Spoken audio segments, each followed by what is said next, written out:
bonsoir. Alors, ça fait très plaisir, Baruch Hashem, j'annonce, je serai à Tetvav ce Shabbat. Je serai à Tetvav ce Shabbat et le Shiur, Shabbat après-midi, il est à 5h. Je pense, si je ne me trompe pas. En tout cas, à 5h, vous serez sûr d'être à l'heure. Alors, vous savez qu'on est dans le mois de Elul. Mois exceptionnel. Moi, quand on parle du mois de Elul en général, le mois de Elul c'est le mois des Slichot, le mois des Rachamim, de la Tfila, etc., de la Tchouva, etc. Bon, en général, c'est le mois de Elul. Mais je pense qu'il ne faut pas oublier l'essentiel et un point qui est absolument extraordinaire et un point sur lequel maintenant on a l'obligation de se travailler parce que justement, si ça revient tous les ans, c'est qu'on a quelque chose à faire. Il faut savoir que le mois de Elul a comme rôle principal de racheter une grosse erreur qui s'est passée dans l'âme Israël. Laquelle, alors je vous remets un petit peu dans le contexte de l'histoire et vous allez comprendre très vite. Moshe Rabbeinu est monté au Har Sinaï, d'accord. Il est redescendu 40 jours plus tard avec les deux louchot, avec les deux tables. Et quand il redescend du Har Sinaï, il redescend et il brise les louchot. Pourquoi? Le 17 Tammuz, il s'est passé une catastrophe. Le Chet HaEgel, d'accord, la faute du veau d'or. La faute du veau d'or, catastrophe incroyable, d'accord, qui a fait que maintenant, pour vous donner une notion, le Ham Israël est arrivé au statut de Adam Arishon avant la faute, d'accord, de l'homme avant la faute. Ils avaient tout réparé, le Mashiach pouvait être là, tout était bien, tout était top. Maintenant, ils ont tout planté avec la faute du veau d'or. Faute du veau d'or, on repart pour 40 jours. Moshe Rabbeinu remonte sur le Har Sinaï et prie pour que Akadosh Baruch Hu pardonne le Ham Israël. Il redescend quand? Fin du mois de Av, Rosh Chodesh Elul. Pourquoi? Pour annoncer au Ham Israël qu'il va remonter de nouveau 40 jours. Moshe Rabbeinu va remonter 40 jours pour demander de nouveau la Torah. C'est-à-dire qu'en fait, le mois de Elul, c'est Kabbalat Torah numéro 2. C'est-à-dire qu'on a eu Kabbalat Torah numéro 1, qui est parti en sucette, d'accord, avec le faux du veau d'or. Et on a Kabbalat Torah numéro 2, quand? Mois de Elul, pour que Moshe Rabbeinu redescende le jour de Yom Kippour avec les deuxièmes tables. D'accord? Donc le mois de Elul, en fait, vient réparer la Kabbalat Torah numéro 1 qui n'a pas marché. La faute du Chet HaEgel, d'accord, la faute du veau d'or. Et maintenant, quand on analyse en fait un petit peu la faute du veau d'or, on va comprendre qu'est-ce qu'on doit faire pendant le mois de Elul. D'accord, parce qu'en comprenant l'erreur qu'on a fait, on comprend comment on la répare. D'accord, et quand on a vu comment l'Am Israël l'a réparé, donc on comprend quelle était la faute. Alors il faut savoir que lors du Chet HaEgel, lors de la faute du veau d'or, il s'est passé quelque chose d'absolument incroyable qui normalement n'existe pas. C'est-à-dire qu'en général, le Yetzer Hara ne fonctionne jamais comme ça. Vous savez que le mauvais penchant, le Yetzer Hara, quand il nous attaque gentiment. C'est-à-dire que lui, ça ne le dérange pas de te laisser du temps avant de te planter. Ça ne le dérange absolument pas. C'est-à-dire que lui, il peut avoir un projet sur 15 ans. Il dit, c'est pas grave, ça prendra 15 ans, mais à la fin, je vais planter. C'est comme ça. Lui, le Yetzer Hara, il n'a pas de notion du temps. Lui, il a juste un projet et il espère le réaliser. Et s'il faut prendre du temps, eh bien, il va prendre du temps. La Gemara, elle nous dit, derrière du Yetzer Hara, comme ça, la Gemara dans Shabbat, elle nous dit, aujourd'hui, il te dit Aseka, demain, il te dit Aseka, Achovet Avodazara, jusqu'à ce qu'il finisse par servir une idole. Ça, c'est le plan du Yetzer Hara. C'est-à-dire que lui, maintenant, il ne sait pas qu'il vient t'attaquer frontal comme ça. C'est pas qu'il va commencer à te dire, tu sais quoi, mange le camembert, pas cachère. Il va pas te dire ça, lui. Il va te dire, tu vois, toi, t'aimes le camembert. Maintenant, toi, tu as une tantine qui vient de Paris pour les vacances à Ashdod. Tu lui dis, regarde, tu peux nous ramener un camembert. Si tu as la place dans la valise, ramène-nous un camembert. D'accord, ramène-nous un camembert. Maintenant, la tantine, elle ramène le camembert. Maintenant, tu vois, il n'y a pas d'air cher. D'habitude, toi, cette marque-là, ce camembert, c'est Rav Rothenberg. Là, que dalle. Et la tantine, elle te dit, mais non, mais t'inquiète pas, c'est pareil. D'accord, c'est fait dans les mêmes usines. C'est la même chose, c'est juste qu'il n'y a pas le tampon, mais t'inquiète pas, les vaches, c'est les mêmes, d'accord? C'est la même marque, ces trucs, ne te stresse pas, ne t'inquiète pas, moi je te dis par le srout de Barabi Meir que tu peux manger 4 œufs. Maintenant tu te dis, attends, quand même, ça déquête quand même, c'est pas un truc. Et tu vas manger le camembert. Mais comment il a fait? Il n'est pas arrivé violemment, et là il va te dire, il va t'embrouiller, il va te truc, il va te dire, alors tu te dis, ah, c'est bon, pourquoi pas. Maintenant tu l'aurais jamais mangé avant à Paris, tu l'aurais jamais mangé. Mais lui il va te dire, attends, déjà, tu vois le camembert nostalgique déjà. Nostalgie déjà, nostalgie. Après, il te la ramène, après, elle s'est plantée, après tu dis, mais attends, maintenant elle la ramène, je peux pas la vexer. D'accord? Et tu rentres dans des calculs, lui, ça, il t'embrouille la tête. Il t'embrouille la tête, petit à petit, il va te faire. Il va jamais. Lui, ça, il faut savoir qu'il va jamais te faire une grosse avéra comme ça, d'un seul coup. Non! Il va te commencer, tu vois, il va te dire, attends, cette fille-là, elle est bien, c'est une fille qui est bien, c'est une fille qui construit, c'est une fille qui est équilibrée. Comment elle, je vais l'emmener en boîte à Tel Aviv? Comment elle, je vais faire? Comment je vais faire? Faut que je trouve une solution là. Maintenant, c'est obligé, l'été il arrive. Je peux pas la laisser tranquille, sa déquête, aller au chiour tous les mercredis soirs. Je peux pas. Je suis obligé de m'occuper d'elle. Comment je vais faire? Et ben, Yetzerara, il va te prendre 6 mois plus tôt. Il va te renouer contact avec ta cousine de Paris.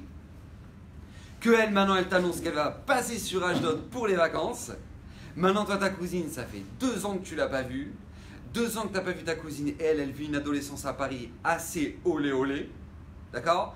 Mais toi, ça fait 2 ans que tu l'as pas vu, tu dis, ah, je peux pas la vexer, c'est pas possible, c'est une bonne amie, c'est plus une cousine, c'est comme ma soeur. D'accord? Ma soeur. Maintenant, qu'est-ce qui se passe? Elle arrive à Ashdod, truc, maintenant tu la vois, ça va? Donc, elle a oublié de s'habiller. D'accord? C'est bon. Ça arrive. Et maintenant, qu'est-ce qui se passe? À ce moment, tu dis, bon, ça va, moi, en Bezrat Hashem, je vais essayer de la renforcer. Elle aussi, elle va essayer de te renfoncer.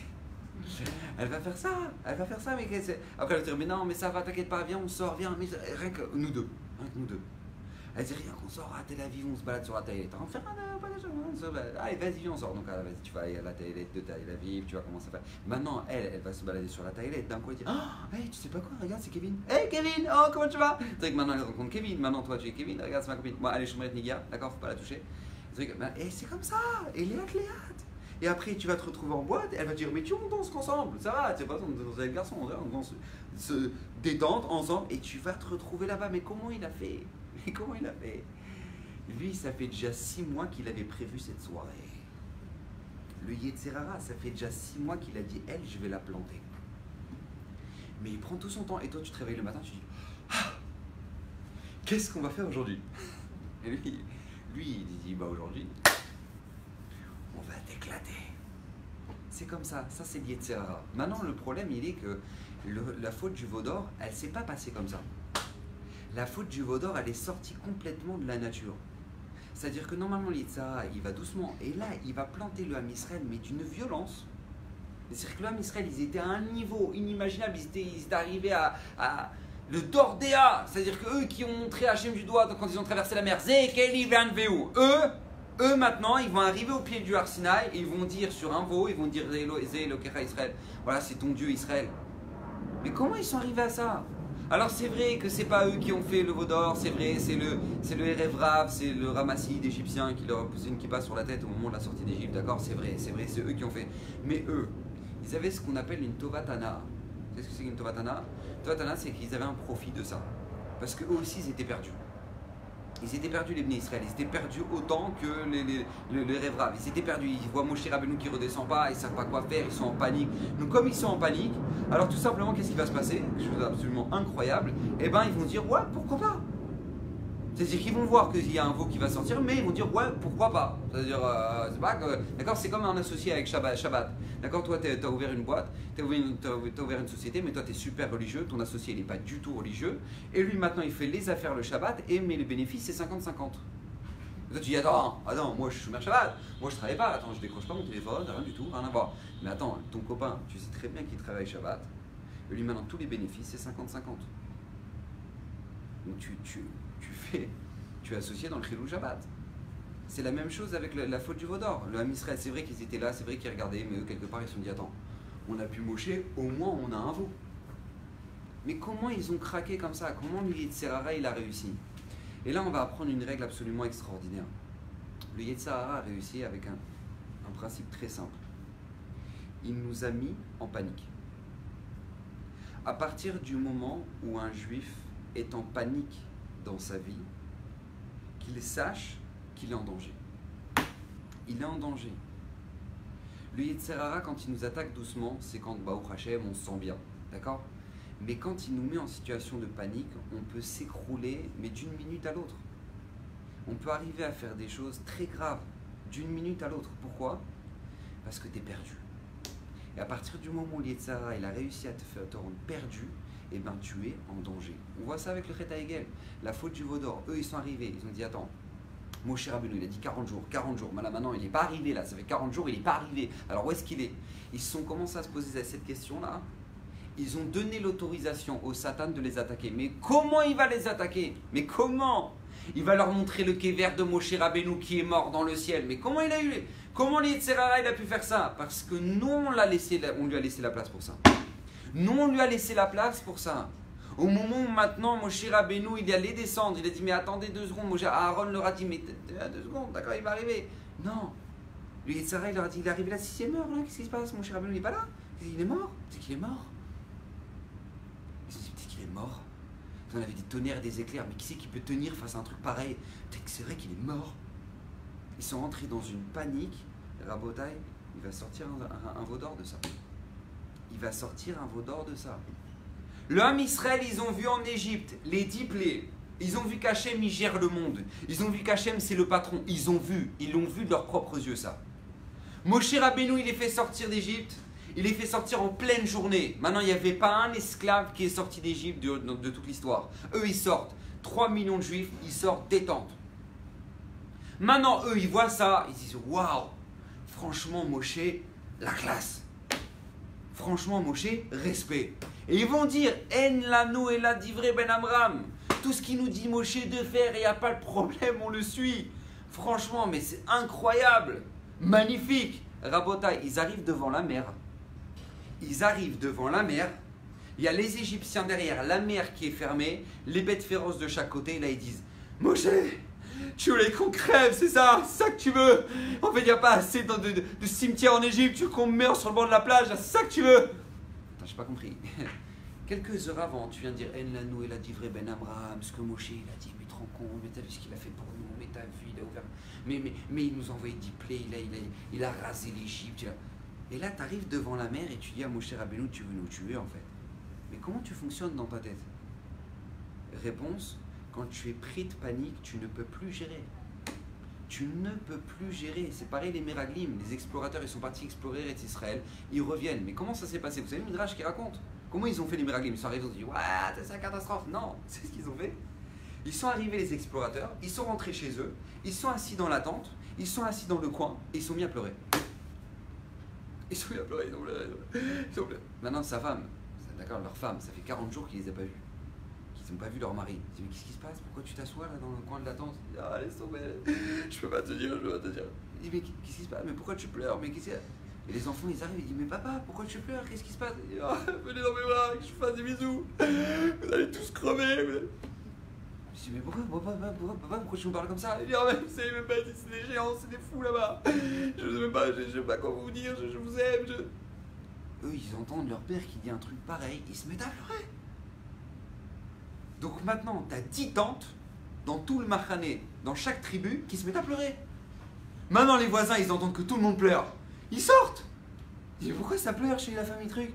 Je dis, je sais pas, on va aller voir. Et peut-être qu'ils ont un mort. Ils se sont dit, pourquoi? Ils disent, non, laissez tomber, on va tous crever. Non, c'est même pas la peine, je ferai même pas voir. Mais qu'est-ce qui se passe? Et tout le Ham Israël pleure. Tisha B'Av. Tout le Ham Israël pleure. Pourquoi? La panique.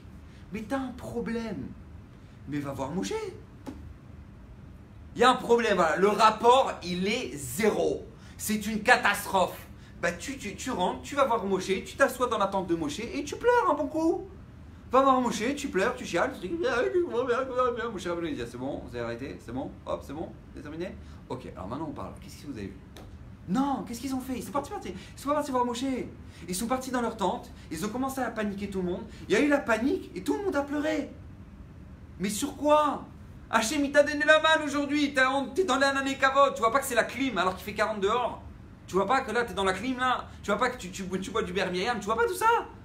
Tu vois que ce matin, t'as un pain qui est descendu du ciel et t'as fait Baruch Ata Hachem Elokeinu Melech Haolam Amotzi Lechem Mina Shamaim. T'as pas vu? Tu l'as fait la bracha ce matin? Et toi maintenant, t'es en panique. Mais pourquoi t'es en panique? Parce que t'as laissé la panique s'installer. T'as laissé la panique s'installer. C'est la catastrophe. C'est la catastrophe Rabotai, l'événement qui a été une catastrophe pour nous, Tisha B'Av. On pleure tous les ans pour ces pleurs-là. Pourquoi? De la panique, on n'a pas su gérer. À Tkedekar, vous imaginez que la Gemara, elle dit qu'un homme, il ne doit pas ramener trop de crainte dans sa maison. Comme ça dit la Gemara. La Gemara dit, un homme, il ne doit pas ramener trop de crainte dans sa maison. Parce que s'il ramène trop de crainte dans sa maison, eh ben, sa femme, elle va transgresser Shabbat. Pourquoi? Mais la réponse, elle est très simple. Parce que elle, la femme, elle est en train de préparer, vous connaissez, les femmes le vendredi, d'accord? Elle s'arrête pas, elle est trucs. T'as sorti la plata, ouais, attends, et le koum-koum, ouais, attends, et le minuteur, ouais, d'accord, c'est comme ça. Bon, maintenant, elle, la femme, elle est en panique, elle est en train de préparer machin. Elle voit l'heure qui passe. Maintenant, lui, t'as le mari, costard, truc, machin, tout frais, tout pompant, il est bon pour la tefila. Je vais à la synagogue, machin, d'accord? Pas de problème, truc, il y va. Et elle, maintenant, elle dit, ouais, elle a le kissouille à moitié, très, machin. Elle en pas. Et maintenant, qu'est-ce qui se passe? Elle voit l'heure du Shabbat qui rentre, qui truc, qui machin. Et elle se dit, mais purée, je suis pas allumé le Shabbat, je suis pas touché, comment je vais faire? Et elle dit, mais attends, il va me déchirer si jamais maintenant j'ai pas fait ça. Et elle va tellement être en pression parce que son mari, elle sait que c'est un gros nerveux. Et bien, comme il ramène trop de crainte, elle va être Mechalel Shabbat. Parce qu'elle sait que si jamais maintenant son mari, il va voir qu'elle n'a pas fait ce qu'elle devait faire, et ben elle va être Mechalel Shabbat. Elle va laisser la tchouchouka finir de cuire parce qu'elle dit je peux pas l'enlever maintenant, sinon il va me dire qu'elle est pas bonne. Et après, il dit je vais aller me doucher parce que sinon il va dire quoi, tu t'es pas douché? Elle dit non, mais j'ai pas eu le temps avant Shabbat. Il dit mais attends, tu rigoles ou quoi? C'est Shabbat, tu t'es pas douché? D'accord? Donc lui, qu'est-ce qui se passe? Il va péter un câble, donc elle, qu'est-ce qu'elle va faire? Elle va allumer les bougies, elle va se doucher. Et là, elle fait le Shabbat. Comment? Par la crainte de son mari, parce qu'une femme qui est en panique, pourtant elle est religieuse, elle a eu des parents religieux, elle a appris au séminaire la halakha de Shabbat, elle les sait, elle les connaît, elle les vit, et tous les Shabbats, mais son mari il la met en panique, elle va être Mechalel Shabbat. Elle va être Mechalel Shabbat, mais pourtant elle sait, Chayav Mita, Trek, etc., le Shabbat, elle le sait, mais face à la panique c'est ingérable, Shaoul a Méler, Shaoul qui était le roi d'Israël, il va perdre la royauté à cause de ça, à cause de la panique. Shmuel lui annonce, regarde, tu vas faire la guerre contre les Pélishtim, il n'y a aucun problème. Mais attention, on ne part pas faire la guerre tant que demain on n'a pas offert un korban à Hachem. On offre un korban, on offre un sacrifice à Hachem et on part en guerre. Tu m'attends, demain je serai là, on offre le sacrifice. Maintenant, lui, il est comme un fou, le Shaoul, il est en train de se préparer là pour faire la guerre contre les Pélishtim, d'accord? Il attend, il est en train de construire l'hôtel pour maintenant offrir le korban. Tous les soldats ils sont là, ils voient une armée de Pélishtim qui arrive, mais par milliers. Et plus le temps passe, plus ils les voient s'approcher. Maintenant les soldats ils disent Shaoul, on attend quoi là? J'ai pas compris. On sort quand? Alors Shaoul il dit attendez, on attend Shmuel, d'accord? Shmuel il doit nous ramener un brebis, d'accord? Pour nous faire un korban, c'est-à-dire que là on attend. Ah non, les soldats ils disent on attend. Ok, bon. Ouais, ben là bon, on va se faire déchirer là. Là, il faudrait faire quelque chose. Et là, Shaoul il dit non, on attend Shmuel. Shmuel il a dit comment on part pas en guerre tant qu'on n'a pas fait le korban. Ok, on part pas en guerre tant qu'on n'a pas fait le korban. Ok, on part pas. Ok, mais Shaoul. Et les soldats commencent à partir. Ils prennent la fuite. Les soldats de Shaoul, ses propres soldats se mettent à se barrer. Tu peux pas tenir. On va pas tenir le coup, c'est pas possible, même pas en vrai. Moi j'ai pas envie ils vont me tirer une balle, c'est tout ce qu'ils vont faire. Non, j'ai pas envie, il est pas prêt. Donc comme il est pas prêt, Rabota, écoutez bien, qu'est-ce que va faire Shaoul? Il va prendre l'autel, il va prendre un korban et il va l'offrir. Il va l'offrir pour pouvoir partir en guerre. À ce moment-là, au moment où il l'offre, Shmuel arrive. Shmuel lui dit mais pourquoi tu m'as pas attendu? Je t'avais dit de m'attendre. À cause de ça, Shaoul va perdre la royauté. Parce que tu ne sais pas gérer la pression. Si tu ne sais pas gérer la pression, tu ne peux pas être un roi. Tu ne peux pas être roi. Et une nouvelle fois, rebelote, Shaoul, au moment où maintenant Shmuel lui dit tu vas faire la guerre contre Amalek, tu rases tout le monde, tu tues tout le monde, tu laisses personne. D'accord? Tu tues tout le monde. Même le mouton, tu le tues. Tu l'abats, tout le monde. Maintenant, Shaoul ne tient pas le coup. Il va laisser du bétail. Il ne va pas tuer le bétail. Shmuel va le voir et va lui dire mais pourquoi tu ne les as pas tués?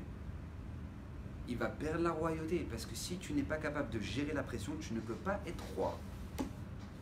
Rabota, et bien sachez que c'est exactement la même chose dans notre vie. Si on veut être roi dans notre vie, il faut savoir gérer la pression. Parce que si tu ne sais pas gérer la pression, le Yetzirah va t'éclater la tête. En 2 secondes, tu vas te retrouver à faire des choses que tu n'as jamais fait de ta vie. Tu sais, je vous donne un exemple très simple. Tu sais, le Yetzer Hara, il est très très fort pour te mettre en panique. Mais il est expert en la matière, d'accord? Parce que lui, il a une grosse vitrine. Il a une grosse vitrine, tu vois, t'en as qui veulent faire tchouva, ils veulent avancer, ils veulent se renforcer, mais d'un coup, au moment où ils veulent faire tchouva, ils se disent ouais, mais attends, t'as pas vu l'autre comment il souffre, pourtant il a fait tchouva, et t'as vu lui, et ben lui il a fait tchouva et regarde maintenant, regarde ce qu'il est devenu, il danse sur un camion, franchement c'est ça la tchouva, moi j'ai pas envie de ça, et après l'autre... Et il va te mettre des trucs dans la tête, Et si t'as vu lui, il a fait tchouva, il est tombé malade. Alors tu vois bien, c'est pas ça qui sauve, c'est pas ça. Et de toute façon, si jamais maintenant moi je fais tchouva, mes parents ils me regarderont même pas en rêve. Moi j'ose même pas arriver devant avec un titi devant mon père. Et ils vont me déchirer, ils vont me dire ça y est, t'es devenu un bizarre. Ça, laisse tomber. Non mais moi je... Le Yetzer Hara, il a une vitrine. Il va te montrer un portrait, mais il va te mettre en panique. Je peux pas. Non, mais laisse tomber, c'est trop pour moi, c'est trop pour... Et tu vas pas avancer. C'est que Paro, excuse-moi, le Rav Shalom Jodron, il donne un exemple extraordinaire. Il donne un exemple, il dit, une fois, il y a un lionceau, mais bon, il est devenu un lion. D'accord, avant c'était lionceau, maintenant il est devenu lion. Maintenant, son père, il lui ramène toujours à manger. Papa lion. Il lui ramène à manger. Et il lui dit, fiston, allô, que maintenant tu devrais partir à la chasse là. C'est toujours moi qui te ramène à manger. Peut-être que là, c'est maintenant tu pèses 500 kilos, d'accord, tu es aussi grand que moi. Je crois que là c'est bon, là tu peux gérer la chasse. Là, je crois que tu n'as pas besoin de. Et à ce moment-là, son fils il regarde et dit papa, j'ai peur. Attends, je me... T'as quoi? J'ai peur. Je ne veux pas partir à la chasse parce que j'ai peur. Alors, son père le regarde et dit mais mon fils, t'es un lion. T'es le roi des animaux. C'est Arié Shoeg Miloïra. Comme ça, il dit David Améler dans Taïnim, d'accord? Celui, t'entends un lion qui rugit, t'es calmé, d'accord? C'est-à-dire, voilà, c'est mon fils, t'es un lion. C'est-à-dire, ne commence pas à te faire des stress. Papa, j'ai peur. Mais t'es le roi des animaux. Vas-y, va rugir dehors et tu vas voir ce qui va t'arriver. Tu vas voir comment les gens ils vont réagir. Vas-y, tu vas comprendre qui c'est le patron. Vas-y. T'es sûr, on va? Ouais, vas-y. Il y va. Il sort. Il arrive devant une ville.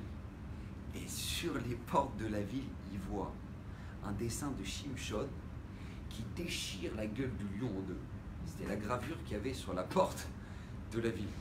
Il voit Shimshon à Gibor comme ça gravé sur la porte de la ville, comme ça qui déchire la gueule du lion. Et ça, c'était le recto de la porte, d'accord? Le verso de la porte, c'était David Améler qui étouffe le lion. Bon, ok. Il retourne dans sa tanière, il dit papa, je crois que là, je crois que tu t'es planté. Qu'est-ce qui t'arrive? Il dit non, tu dis que je suis le roi des animaux. Ben vas-y, va voir. Va voir. J'arrive à la première ville que j'arrive, je vois sur la porte un homme, il arrache la gueule du lion, verso, c'est l'autre, il est en train de l'étouffer. Donc ça va, c'est pas qu'ils ont peur de nous. Son père, il le regarde, il dit attends, j'ai pas compris.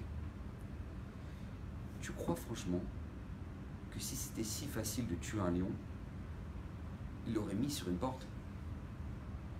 Il y en a deux dans l'histoire qui ont tué des lions, d'accord? C'était Shimshon et David, il y en a deux, d'accord? Tout le reste, ils flippent de ça. Donc comme c'était les deux exceptions, ils en ont fait une porte. Parce que si on nous tuait comme on tue un moustique, d'accord, on ne nous mettrait pas sur les portes.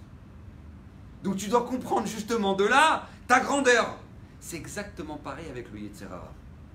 Le Yetzer Hara, quand tu veux avancer, il va te faire paniquer, il va te faire rentrer dans mais non, mais tu sais quoi, sa spécialité c'est la parnassa.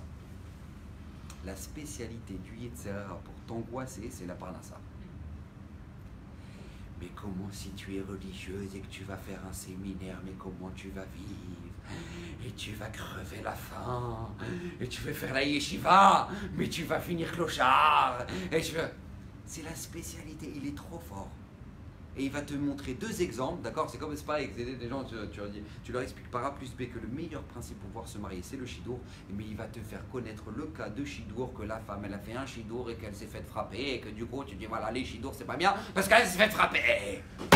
C'est comme ça, c'est le lion qui sort, il voit un cas, et voilà, il dit, ouais, ça y est, de toute façon, c'est mort, je suis pas un lion, je suis rien. Mais pourquoi?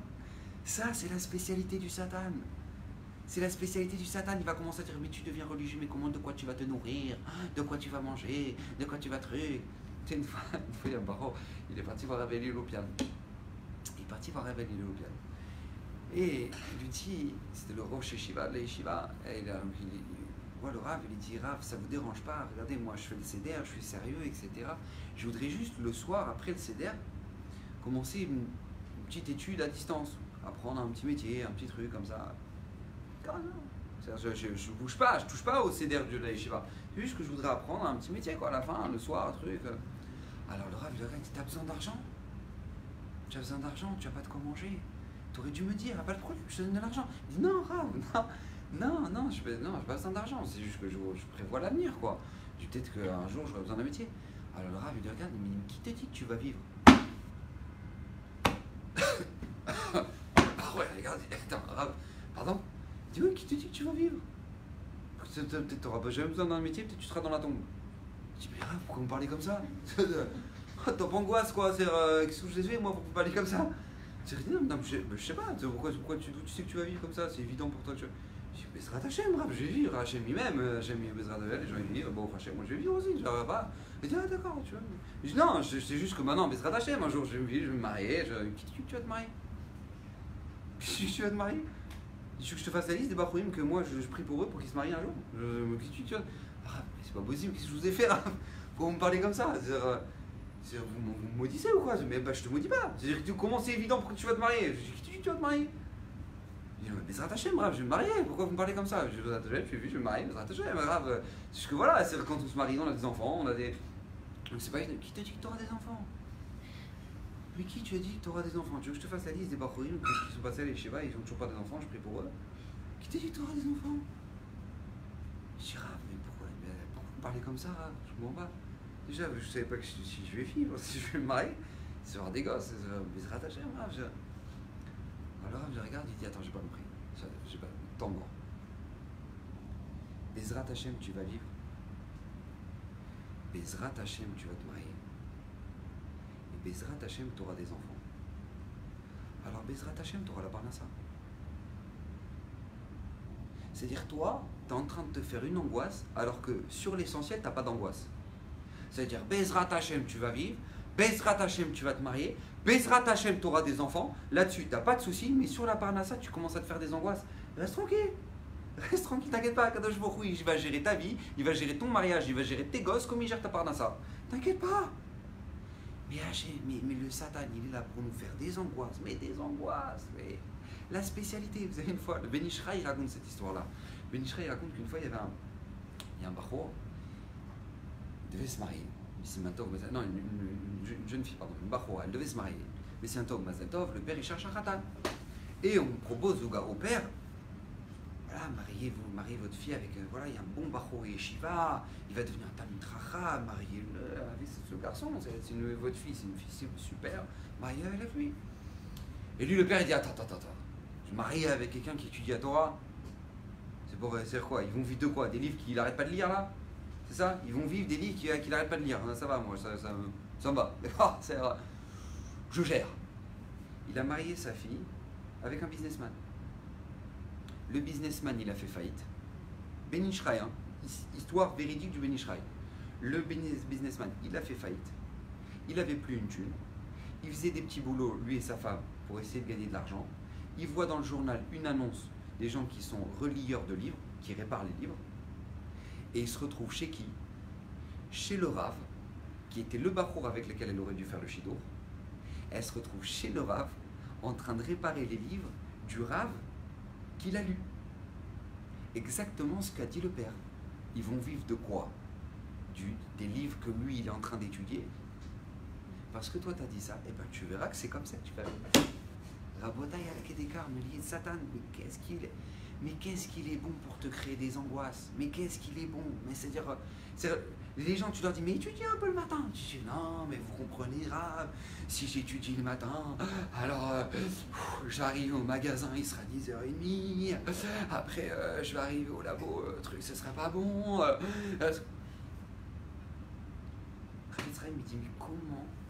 Rav Israël, il pose la question, il dit, mais comment tu peux croire un instant que parce que tu as fait la volonté d'Hachem, Hachem il va te planter? Comment tu peux croire qu'Hachem, maintenant lui, tu fais ta vie, il te donne la parnassa et il t'a donné, voilà, tu gagnes, je sais pas moi, 3000 euros par mois, tu gagnes ta vie, oh Hachem, Blainara pour toi, tu gagnes ta vie, et maintenant qu'est-ce qui se passe? Tu dis, Hachem, je rajoute juste 1 heure. Alors à Rosh Hashanah, Hachem il a dit, quoi? Il a rajouté 1 heure d'études le matin? Alors on lui baisse, on ne peut pas lui donner 3000 euros, lui il a rajouté de l'étude de Torah le matin. On peut pas. Mais comment tu peux croire que ça fonctionne comme ça? Comment tu peux croire? Mais comment les gens ils marchent, ils vont bosser du matin au soir? Pourquoi? Parce qu'ils sont en panique. Ils sont en panique. Et quand tu es en panique, eh ben sache que tu es ingérable. La Torah elle vient te dire Kitetse la milchama. Parashat Shavua. Vous savez le passage de la Parashat Shavua, c'est Kitetse la milchama al oivecha. Quand tu partiras en guerre contre ton ennemi. D'accord? Très bien. Maintenant, vous savez que Kitetse la milchama al oivecha, en général, on comprend le passage, c'est une ordonnance que Hachem nous explique qu'est-ce qu'on doit faire avec la femme captive, etc. quand le Ham Israël va partir en guerre. À l'époque de David Améler, etc., quand on partait en guerre, alors on avait des règles, etc. Maintenant, on nous dit Rabbi Bonim Ipshisra, quelque chose, écoutez bien ce que je vous dis. Il faut savoir que dans la Torah, on peut lire la Torah de plusieurs manières, mais il y a 2 manières qui sont très connues. D'accord? Il y a le Pshat, le sens simple, et le Drash. D'accord? Pshat et Drash. Par exemple, je donne un exemple très simple. Par exemple, Parashat Shavua, d'accord, on nous donne la mitzvah du Maaké, de mettre une barrière. D'accord? Quand tu construiras ta maison, tu mettras une barrière, d'accord, une palissade comme ça, pour ne pas tomber. C'est une mitzvah de la Torah, d'accord? Très bien. Maintenant, tu peux comprendre le sens simple que quand tu construis ta maison, tu mets comment on dit, un balcon, oui, une barrière de, ouais, c'est comme ça on dit, oui, non, oui, je savais pas, d'accord, ok. Donc d'accord, donc tu mettras une barrière dans ton balcon. Très bien. Maintenant, ça c'est le sens simple. Maintenant, le Ben Ish Chai, il vient, il te donne le drash. C'est quoi le drouche? D'autres explications un peu plus profondes, c'est qu'en fait, quand tu construiras une maison, c'est quand tu auras une nouvelle idée dans ta vie, d'accord? Quand tu construiras une nouvelle maison, c'est une nouvelle idée, sache mettre des barrières. C'est-à-dire quoi? Il te dit, Ben Ish Chai, arrête d'y penser. Tu as un projet, c'est bien, petit truc, arrête d'y penser. Pourquoi? Il dit parce que Ben Ish Chai, parce que si jamais maintenant tu arrêtes pas d'y penser, tu vas tomber. Parce qu'à force d'y penser, et ben en fait, ton imagination, elle va faire que, comme si tu l'as déjà vécu, et en fait, tu ne pourras pas le réaliser à cause de ça. Je donne un exemple très simple, d'accord? Pourquoi la plupart des gens qui n'arrêtent pas de penser qu'à leurs vacances durant toute l'année, et ben leurs vacances, elles sont pourries. Et ben le Ben Ish Chai, il répond. Il dit parce qu'en fait, c'est vrai, à Rosh Hashanah, il te revenait des vacances. Il te revenait de kiffer pendant les vacances, de relâcher un petit peu la pression. Mais le problème, c'est que tu as tellement pensé à tes vacances qu'en fait, tu les as déjà prises. Parce que le soir, tu étais dans ton lit, tu dis attends, je vais faire ça. Après, je vais faire ça. Après, je vais faire ça. Après, on va faire ça. Et en fait, t'as tellement pensé au truc qu'en fait, tu l'as déjà prise tes vacances.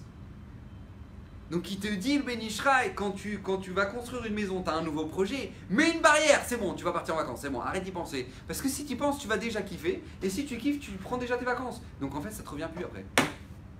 Donc, après, tes vacances, elles sont pourries. Et après, t'as une ambiance pourrie, et truc, et rien qui marche, t'as plus d'argent, et t'as plus de trucs. Pourquoi? Parce que tout simplement, tu y as pensé déjà d'avance, d'accord? Ça, c'est. Donc, t'as le pshat, t'as le sens simple, d'accord, des psukim, et t'as le drash, d'accord, le drouche. L'explication un peu plus profonde, c'est la même chose. Quand la Parashat Shavua, on te dit Kitetse la milchama al oivecha. Quand tu sortiras en guerre contre ton ennemi, pourquoi la Torah a besoin de te donner ton ennemi au singulier? On n'en a pas qu'un des ennemis, d'accord? On le sait, d'accord? Il suffit de regarder ce qui se passe à l'ONU, d'accord? Tu as vite compris qu'on n'en a pas qu'un seul d'ennemi. Donc maintenant, comment la Torah peut dire quand tu sortiras en guerre contre ton ennemi? Alors on nous dit, Rabbi Bonim Ipshisra, qu'en fait ton ennemi, plein de Mefarshim, beaucoup de commentateurs de la Torah te disent, en fait ton ennemi c'est ton Yetzer Hara. Quand tu sortiras en guerre contre ton Yetzer Hara, la Torah te dit comment tu dois savoir l'aborder ton Yetzer Hara. Et on regarde Parashat de la semaine dernière, Parashat Shoftim, et la Torah nous donne une ordonnance. Attention, quand tu pars en guerre, tu as des choses à respecter. Quelles sont les règles? Écoutez bien, il y a 3 avérotes à ne pas transgresser quand on part en guerre. Lesquelles? Écoutez bien. Al yirech levavchem. Il ne faut pas que votre cœur se ramollisse. Al tiraou. N'ayez pas peur. Et troisième chose, ve'al te'artzu, et ne soyez pas brisés. C'est-à-dire que Akadosh Baruch Hu nous avertit, quand vous allez partir en guerre contre votre ennemi, on a 3 interdits de la Torah d'avoir peur.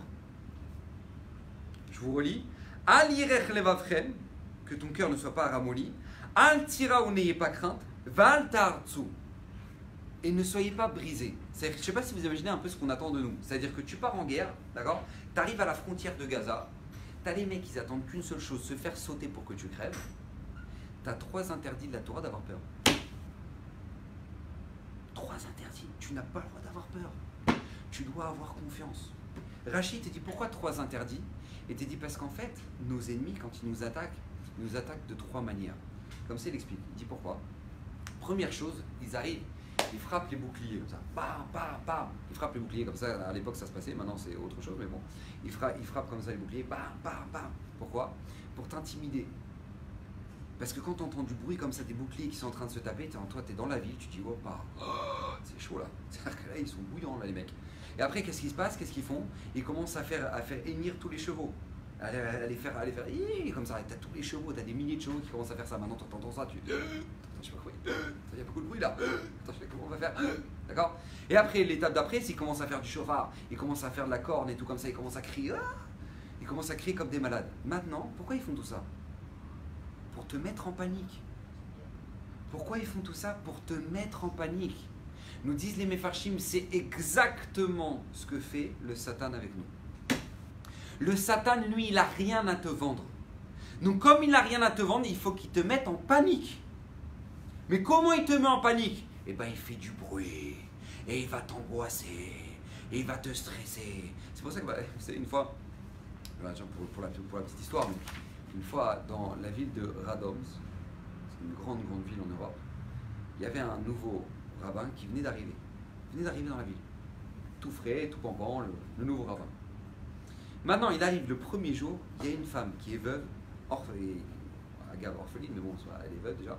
Maintenant, qu'est-ce qui se passe? Elle arrive et elle vient voir le rabbin, elle dit, monsieur le rabbin, je ne sais pas quoi faire, il faut que vous nous aidiez. Il dit, pourquoi? Il dit, parce qu'il y a un des bourgeois de la ville qui était un juif, d'accord? Un des bourgeois de la ville, qui était un homme super imposant, qui avait des pistons partout dans la ville, etc. Machin. Lui, il m'a pris mon terrain, et je ne sais pas quoi faire, et j'ai plus d'argent, et il m'a tout pris, et j'aimerais que vous le convoquiez au Beddin, parce que... Maintenant, on parle d'une des personnes les plus imposantes de la ville. Donc lui, il appelle son shamash.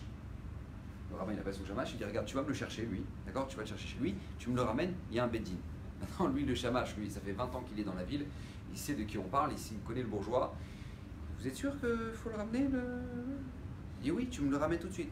Pourquoi? Pour le Beddin. Vous êtes sûr? On ne peut pas ranger ça sans lui? Non, tu vas me le chercher. Donc maintenant il y va. Maintenant lui, le shamash, il n'ose même pas approcher de la villa. Il dit mais comment je vais lui dire? Comment? C'est un mec, il fait sauter toutes les amendes de tout le monde. Il met des impôts quand il veut. Comment on va faire? Comment le stress? Donc lui il était en stress, il ne savait pas comment faire. Donc il était en train de tourner devant la maison. À ce moment-là, le bourgeois il sort. Il dit qu'est-ce que tu fais là toi? Il dit bah en fait je viens juste vous dire que en fait, tout simplement, le nouveau rabbin, il voudrait vous parler. Ah ben, vous lui dites que quand j'ai du temps, ben, je viendrai lui parler. Ah d'accord, il part. Alors le rabbin, il a dit, quand il aura du temps, ben, il viendra vous parler. Maintenant, il se tourne vers la femme, le rabbin, il dit, vous avez du temps? Il dit, non, il faut que ça se passe aujourd'hui, je peux pas, j'ai plus de quoi vivre. Il dit, ah non, elle retourne et tu lui dis que c'est aujourd'hui. Vous êtes sûr que aujourd'hui? Ouais, je suis sûr, tu vas le dire aujourd'hui. Donc lui maintenant il retourne, il est en angoisse, il est en stress, il est en sueur, d'accord, il est trempé. Maintenant qu'est-ce qui se passe? Il vient voir, il dit regardez, excusez-moi, non, c'est-à-dire qu'en fait le rabbin, il ne fait pas votre mal, hein. C'est sûr qu'en fait, tout simplement, c'est juste qu'en fait il voudrait vous parler aujourd'hui. Aujourd'hui. Il dit j'ai pas le temps aujourd'hui, j'ai pas le temps pour le rabbin là. Il dit qu'est-ce qu'il veut chez moi? Il dit je sais pas, c'est une affaire, il voudrait juste vous convoquer, j'ai pas le temps. D'accord, dites-lui que j'ai pas le temps. Bah non, donc lui il repart, il dit le rabbin, le monsieur il a dit qu'il a pas le temps. Il dit regardez, écoute bien, tu vas lui dire que si jamais maintenant lui il a pas le temps, moi j'ai une autre option qui s'appelle le kherem. C'est-à-dire le kherem, c'est on le retranche complètement de la communauté. Donc s'il se pointe pas, d'accord, on fait un kherem sur lui. Vous êtes sûr là? Ouais, c'est sûr. Je fais un... Donc lui maintenant il retourne voir le bourgeois, il arrive, il dit regardez, Le rabbin, ben, en fait, je voudrais vous dire qu'il a un copain qui s'appelle Khaled. Et en fait, et voilà, non, c'est-à-dire que, bon, voilà, il faut que vous veniez, quoi, parce que sinon, en fait, il va y avoir un Khaled, il se casse, d'accord? Lui, maintenant, à ce moment-là, le bourgeois, il arrive, il rentre dans la synagogue, il voit le rabbin, il dit Mazel Tov, c'est bon, vous êtes notre rabbin! Vous êtes notre rabbin! Il dit pourquoi? Il dit parce qu'en fait, tout ça, c'est une embrouille. Elle a rien du tout, moi j'ai rien du tout, on n'a pas d'affaires, on a un truc, c'est juste on vous tester. Comme vous venez d'arriver aujourd'hui, on était en train de vous tester quand on voulait savoir si vous êtes bon, on ne sait pas, un truc. Mais c'est rien, c'est gros mytho ça, c'est du cinéma, vous êtes notre rabbin, on est très content, vous voulez un champagne, vous voulez un truc. Ça, c'est exactement pareil avec le Satan. C'est exactement pareil. Combien je vois de jeunes et le truc, c'est dire, vous êtes sûr, je suis bien les gars, je sais pas, truc, je sais pas. Et après, une fois qu'ils le sont, je dis, mais je suis pris la tête pour des bêtises, franchement. C'est comme ça, elle dit la Gemara. La Gemara, elle dit comme ça. Elle dit la Gemara dans Souka que le Satan, au moment où on va lui faire la shrita, quand Mashiach il va venir, on va lui faire la shrita, Hachem il va lui faire la shrita. Et à ce moment-là, les tzadikim, ils vont voir le Satan comme une montagne. Ils vont se mettre à pleurer. Ils vont voir combien Satan était tué. Ils vont le voir comme un cheveu. Alors, le Sami Slabotka, il pose la question, il dit, mais je comprends pas. Il dit, mais alors c'est quoi? C'est une montagne, c'est un cheveu? C'est quoi le Yetzera? Il dit, en fait, le Yetzera, c'est une montagne de cheveux. C'est qu'en fait, tu as l'impression que c'est un truc immense. Mais en fait, tu arrives, tu fais... c'est bon. Et dans tout, tu demandez à tous ceux qui sont partis à la yeshiva, ceux qui sont... Au Hachem, il y en avait un là, du shiur qui venait, Reuven Cohen. Au Hachem, maintenant, il est à Bnei Brak, il est à la yeshiva, je l'ai vu ce Shabbat. Il est à Bnei Brak, à la yeshiva, je l'ai vu ce Shabbat, il a le sourire, il est content, il kiffe sa race, il a fait le pas. Il a fait le pas. Demandez à toutes les filles du séminaire que quand avant de s'inscrire au séminaire, restez là, ouais, je sais pas. Est-ce que j'ai pas raté ma vie en faisant un choix pareil? Est-ce que... Et maintenant, moi, je me fais un kiff à chaque fin d'année, dans tous les séminaires dans lesquels je parle. Je leur dis, voilà, je vous pose la question. À toutes celles qu'on a dû essayer de chauffer pour que maintenant elles aillent au séminaire, il y a un an. Maintenant, est-ce qu'il y en a une qui lève le bras, qui lève la main pour dire qu'elle regrette ce qu'elle a fait? Il n'y a pas. Il n'y a pas. Parce que ça, c'est le Satan. Le Yitzhara, il est là pour te faire un monde.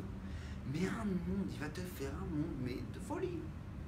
Vous savez, vous connaissez le Yitzhara? Le Yitzhara, c'est comme ça. C'est que le Yitzhara, avant la faute, il te dit, ça va, détends-toi, tout se casse pas, ça va. On dirait que tu as tué quelqu'un, on dirait, ça va. Ah, tu peux te détendre un peu, ça va. Et une fois que tu as fait la faute, tu dis, ça y est, mais comment tu vas faire tchouva? Mais tu sais ce qu'il dit le soir là-dessus? Tu vas mourir en enfer et tu vas cuisiner comme ça, tac, tac, tac, tac, tac, tac. Alors, je comprends pas. Alors avant la faute, il te dit, ça va, détends-toi, ça va, on dirait que tu es quelqu'un, ça va. Vas-y, vas-y. Mais après la faute, il te dit, t'as vu, tu vas crever en enfer et jamais tu vas venir en digligoli, mais tu rachèteras jamais ce que t'as fait. Alors je comprends pas. Alors pourquoi avant il te dit ça va et après il te dit ça va plus? Parce que c'est le Satan. Le Yitzhara, il est là pour te mettre en panique. Laisse tomber, tu pourras jamais, tu vas te rester comme ça, pourri, très. C'est comme ça. C'est qu'il te fait une imagination, mais c'est. Ad Kedekar, une fois, le Hadmour de Tzantz, le Rabbi Aaron Mitzantz, c'est un homme qui était une toucha inimaginable. Non, lui, il a dû fuir la Shoah, et il a réussi à rejoindre Israël. Il raconte que dans les péripéties qu'il avait vécues pour fuir la Shoah, pour fuir les nazis, il devait passer la frontière hongroise. Maintenant, lui, il devait passer la frontière hongroise, ils ont payé un passeur, etc., pour pouvoir faire passer la frontière, pour aller jusqu'en Eretz Israël, et il raconte quelque chose d'incroyable. Il s'est dans la voiture, avec 2-3 chassidim, comme ça, avec le passeur, et ils étaient dans la voiture, et ils arrivent face à la frontière hongroise, et à ce moment-là, ils ne savaient pas comment faire pour fuir la Hongrie. Comment ils vont faire pour passer à la frontière? Quel argument ils vont trouver? Alors le passeur, il leur dit, regardez, écoutez bien, vous faites semblant qu'en fait vous êtes des espions russes qui sont sur le retour, vous retournez en Russie en fait. Vous faites semblant que vous êtes des espions russes et qu'en fait, d'accord, laissez-moi, je vais parler, vous inquiétez pas. Maintenant, ils étaient à 5 minutes d'arriver à la frontière, ils étaient en stress. On ne peut même pas s'imaginer le stress que ça veut dire. C'est-à-dire toute leur vie, elle va jouer là-dessus. C'est où ils sont balancés aux nazis, où ils passent. Donc maintenant, qu'est-ce qui se passe? Il était en stress, c'était pas bien du tout. À ce moment-là, le Hadmour, le Rabbi Aaron Mibel, s'est dit arrêtez la voiture. Arrêtez la voiture. Il dit, on peut pas, Rav, on peut pas arrêter la voiture. Maintenant, on a 5 minutes de la frontière, là maintenant, c'est piquoir des fèches, on peut pas arrêter. Il dit, vous arrêtez la voiture. Ils arrêtent la voiture sur le bord de la route. Le Hadmour, il sort de la voiture, il s'assoit sur une souche d'arbre, et il met ses mains entre sa tête comme ça. Et pendant 5 minutes, il met ses mains entre sa tête comme ça. Il se relève, il rentre dans la voiture, et ils arrivent jusqu'à la frontière. Ils arrivent jusqu'à la frontière, et là, les gardes frontaliers commencent à dire, attends, je comprends pas, eux, c'est des Russes sur le retour, maintenant, vous parlez russe? Eux, ils parlaient même pas un mot de russe. Donc là, la pression, elle monte. Comment on va faire? On va tous crever. Et là, qu'est-ce qui se passe? Il y a 3 colonels de l'armée qui arrivent sur des chevaux et qui disent, laissez-les passer, laissez-les passer! Donc il les laisse passer. Maintenant, lui, le passeur, d'accord? Il est blanc comme un cachet d'aspirine, d'accord? Il dit, purée, on a eu du bol là, on a passé la frontière, on a eu du bol, je vous dis, parce que moi, des colonels comme ça de l'armée, j'en ai jamais vu. Le Hadmour, il dit, mais oui, c'est normal que tu en as jamais vu. Parce qu'en fait, ces 3 là, le premier, c'était mon père, Rabbi Sachar Mibelz, Zechar Tzadik Kadosh Libracha. Le deuxième, c'était Rabbi Yoshua Mibelz, mon grand-père. Et l'autre, c'était l'arrière-grand-père, Rabbi Shalom Mibelz. Et moi, je les ai reconnus. Et c'est eux qui sont venus nous sauver. Ok. Ils arrivent en Eretz Israël. Le Rav Aaron Mibelz, il dit à ses chassidim qui étaient avec lui dans la voiture, il dit, je vous pose la question. Vous savez, avant de passer la frontière, et je vous ai dit d'arrêter la voiture. Quand je vous ai dit d'arrêter la voiture, pourquoi je vous ai dit d'arrêter la voiture? Vous avez dit d'arrêter la voiture parce que vous devriez, on a compris comme ça, que vous devez prier pour appeler le mérite de vos ancêtres, et ils sont venus, et bon, Hachem, ils sont venus, et c'est comme ça qu'on a compris. Il dit aucun rapport. Aucun rapport. Quand j'étais dans la voiture, j'ai senti que là maintenant, le Satan, il était en train de nous mettre en stress. Il était en train de nous mettre la pression là. On n'était plus en train de gérer la situation. Et comme on ne gérait plus la situation, j'ai dit, si on ne gère plus la situation, c'est la catastrophe. On arrête la voiture. On a arrêté la voiture, je me suis arrêté sur la souche d'arbre, j'ai mis mes mains entre ma tête et je me suis posé. J'ai repris mon calme, j'ai repris ma sérénité. Maintenant que j'ai repris ma sérénité, alors je suis remonté dans la voiture. Et ça s'est passé. Pourquoi? Parce que le Satan, il veut nous mettre en stress. Il veut nous mettre en stress. Mais nous, ce qu'on ne doit pas oublier, c'est qu'Hachem, il est là et il gère. Hachem, il est là, il gère. C'est que Yaakov Avinu, il a fait comme ça. Au moment où maintenant, lui, il est en train de fuir la maison de son père, maintenant, il a son frère qui veut lui faire la peau. D'accord? Son frère, Esav, veut lui faire la peau. Donc lui, il est en train de fuir la maison de son père. Il a de l'or, il a de l'argent, il a tout pour Bezrat Hachem, se marier avec Rachel. Sur la route, il se fait rattraper par Eliphaz. Eliphaz le pille, il n'a plus rien, il n'a plus une thune, il a juste un habit. Il n'a plus rien. Yaakov Avinu n'a plus rien, il retourne sur la Ramoria pour prier Hachem, et là à ce moment-là, qu'est-ce qu'il dit? Le Télim qu'on récite dans la Vite, Shira Ma'alot, et Saenai Leharim Me'aim Yavoizri. Yaakov il récite ce Télim-là. Il dit, je lève mes yeux vers les montagnes, et là je dis, Me'aim Yavoizri. D'où va venir mon aide? Et à ce moment-là, qu'est-ce qui se passe? Qu'est-ce qu'il dit juste après? Ezri Me'im Hachem. Mon aide, elle va venir d'Hachem. Parce que c'est ça qu'il a fait Yaakov. Au moment où il a senti qu'il était en panique, il dit, mais comment je vais faire? Hachem, comment je vais faire? Mais Aïn Yavo Ezri. Réponse, Ezri Me'im Hachem. Ton aide, elle va venir d'Akadosh Baruch Hu. T'inquiète pas, ne stresse pas, parce qu'à partir du moment où tu stresses, c'est la catastrophe. Et la Torah, elle nous le dit. La Torah nous le dit. Elle nous dit au moment où maintenant les Shotrim, ils prenaient ils choisissaient tous les soldats du Ham Israël pour partir en guerre. Écoutez bien ce qu'il disait. Il dit Mi Aish Ayare Verach Alevav. Que l'homme qui craigne et qui a peur, Yeler Veyashov les bétos. Le soldat qui a peur, qui retourne chez lui, qui ne fasse pas la guerre avec nous. C'est-à-dire c'est l'inverse de l'enrôlement. D'habitude tu enrôles des soldats. Là tu les enrôles pas du tout. Tu leur dis non seulement on ne se enrôle pas, mais en plus c'est tout celui qui a peur qui rentre chez lui. Mi Aish Ayare Verach Alevav.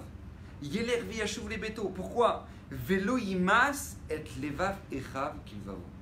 Pour pas qu'en fait il fasse la panique dans l'homme Israël et que tout le monde ne sache plus gérer.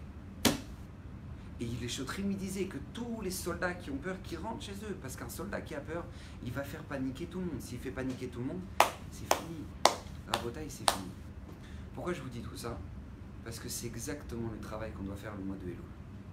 Si on comprend que la faute du Chet HaEgel, elle est venue à cause de quoi? De la panique. On n'a pas su gérer. Alors tout le mois de Elul, c'est quoi? C'est l'inverse, la sérénité.